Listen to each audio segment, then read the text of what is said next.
سر JUI Pakistan اس بل پہ جب بات کرے تو یہ تاثر کم از کم ہرگز نہیں دینا چاہتی کہ ہم اقلیتوں کے حقوق کے مخالف ہیں.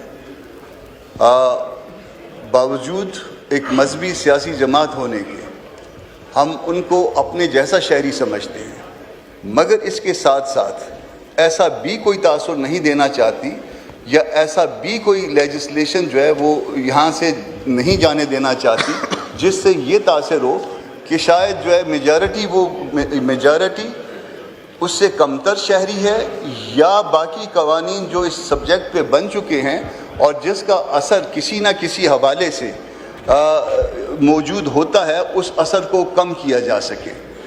دو باتوں پہ اس میں اعتراض ہے. میں یقیناً جو ہے نا مانتا ہوں کہ بہت عرصے سے یہ معاملہ پینڈنگ ہے اور in presence of a judgement of Supreme Court یہ پینڈنگ ہے، مگر اس لیجسلیشن کو جس نے بھی ڈرافٹ کیا ممکن ہے غلطی سے یا ممکن ہے جان بوجھ کے دو چیزیں اس میں جو ہے نا وہ بہت قابل اعتراض ہے.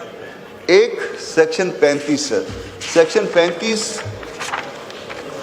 اس کو اگر ذرا دیکھیں گے، پہلے اس کو سیکشن 1 کو دیکھیے گا کہ this act shall be called the National Commission of Minorities Right Act, اور اس کو اب سیکشن 35 کے ساتھ ملا کے پڑھیے گا کہ act to have overriding effect. The provision of this act shall have effect notwithstanding anything contrary contained in any other law for the time being enforced. اب اس کا اثر کیا ہوگا سر؟ جب آپ اس کو کر دیں گے تو ہوتا یہ ہے کہ جو ریسنٹ قانون سازی ہوتی ہے یہ اس وقت یہ ریسنٹ ہوگی. آج اگر یہ فرض کریے یہ ساؤتھ سے اس جوائنٹ سٹنگ میں پاس ہو جاتا ہے اور صدر اسسنٹ کر دیتے ہیں تو یہ ریسنٹ ہوگی، اور اس کا اثر یہ ہوگا کہ اس سے پہلے جتنی لیجسلیشن ہو گئی ہے یہ اس کے اوپر اوور رائڈنگ افیکٹ رکھے گا، اس کے اوپر فوقیت رکھے گا. تو فوقیت میں وہ جو اینٹی قادیانی آرڈیننس 1984 کا ہے اس کے اوپر بھی اس کی فوقیت آ جائے گی. عدالتوں میں ایک ایسی بحث شروع ہو جائے گی، ایسا مسئلہ شروع ہو جائے گا جو ہم سب کے لیے پرابلم کریٹ کرے گا.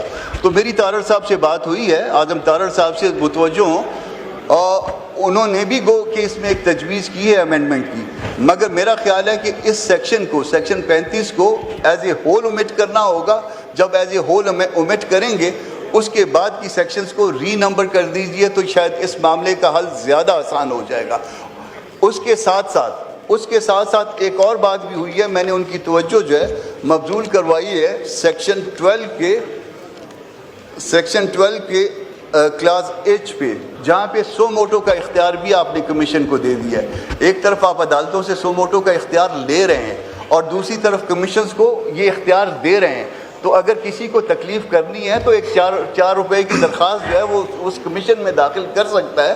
تو یہ سو موٹو کا اختیار جو کمیشن کو دینا ہے یہ بھی یقیناً آپ کے اپنے اس جو آپ نے ابھی ریسنٹ امینڈمنٹس کی ہیں اس عمل کی منافی ہو جائے گی. تو یہ سو موٹو کا اختیار کمیشن کو دینا، عدالتوں سے لینا اور یہاں پہ دینا، یہ بھی درست نہیں ہے.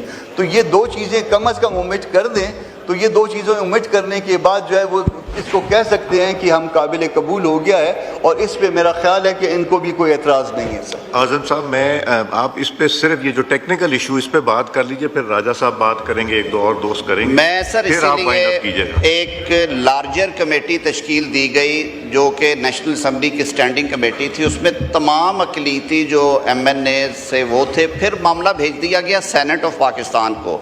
سینٹ آف پاکستان میں سر سید علی ظفر صاحب نے اس کمیٹی کی سربراہی کی اور یہ تقریباً 6 ہفتے معاملہ پینڈنگ رہا. اس میں دونوں اطراف کے جو اقلیتی سینیٹرز اور MNAs ہیں انہیں بھی بٹھایا گیا.